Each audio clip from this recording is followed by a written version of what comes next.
Kabla ya kuomba, hebu nizungumzie kidogo kuhusu mada ya ombi la leo. Jinsi ya kukabiliana na hasara.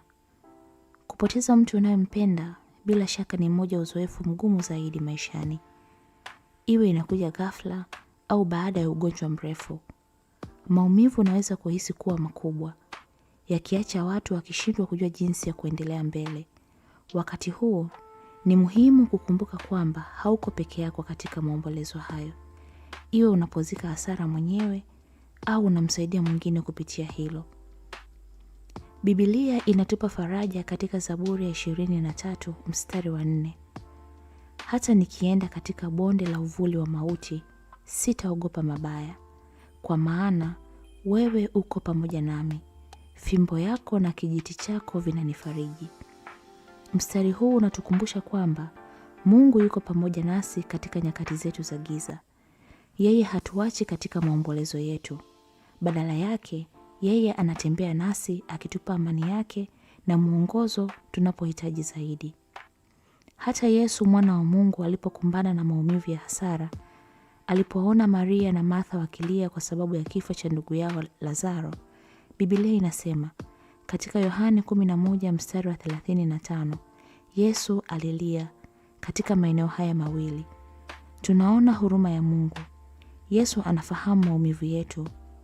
Yeye hahifadhi mbali huzuni yetu. Badala yake, yeye hutufikia kwa upendo na faraja yake. Maombolezo yanaweza kuhisi kama mzigo mzito, moja ambayo hatujui jinsi ya kubeba.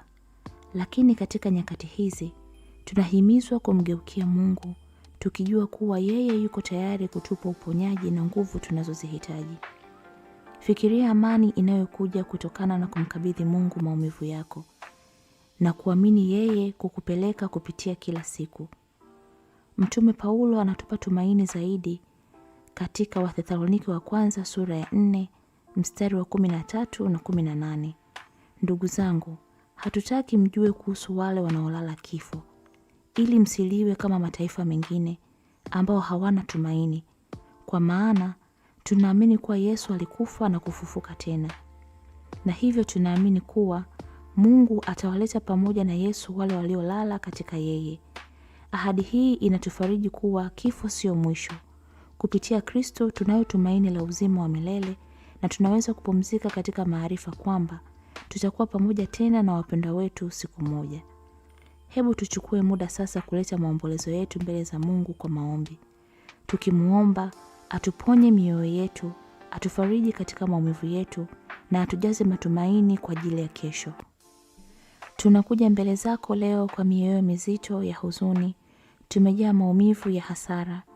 Iwe tunapoomboleza kifo cha wapendwa wetu au tukitembea pamoja na mwingine anayeomboleza, tunageukia kwako mfariji na mponyaji wetu. Katika wakati huu wa maombolezo, tunatafuta uwepo wako ili ulete amani kwa mioyo yetu inayosumbuliwa. Bwana, tunajua kuwa uko karibu na walio na mioyo iliyovunjika na kuwaokoa wale walioshindwa roho. Tunapata faraja kwa kujua kuwa unafahamu maumivu yetu zaidi ya yoyote mwingine. Katika nyakati zetu za huzuni kuu, uko pamoja nasi, ukitupa huruma, nguvu na neema. Asante kwa kuwa kimbilio letu la nguvu, hasa wakati kama huu tunapojisikia dhaifu na kupotea. Baba, tunaleta maombolezo yetu mbele zako, tukijua kuwa unatutunza.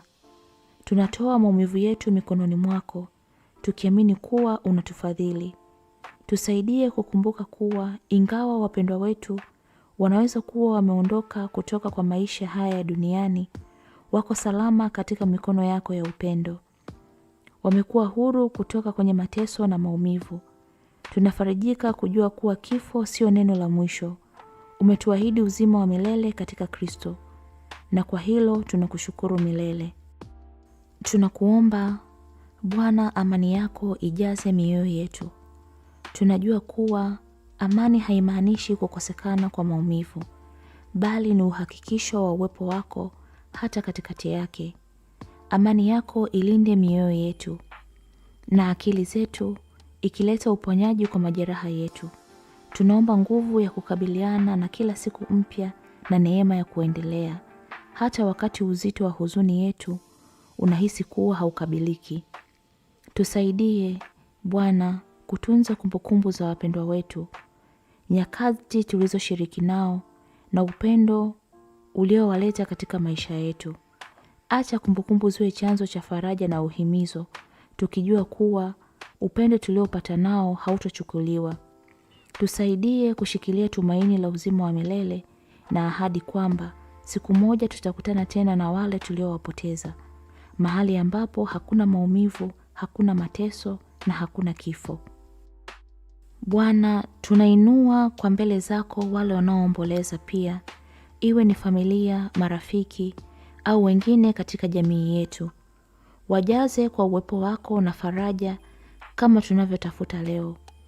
Tumia sisi kama vyombo vya upendo na huruma yako kutoa msaada, uhamasishaji na tumaini katika wakati huu. Tuwepo kwa ajili ya kila mmoja, tukimuinua mwingine kwa maombi na kutembea pamoja katika safari hii ya maombolezo. Asante Bwana kwa upendo wako usio na mwisho, kwa tumaini la ufufuo na kwa faraja ambayo unaweza pekee kutoa. Tunakuamini na maombolezo yetu, tukijua kuwa kwa wakati wako utaponya mioyo yetu na kutuletea amani kwa roho zetu. Kwa jina la Yesu tunaomba, amina.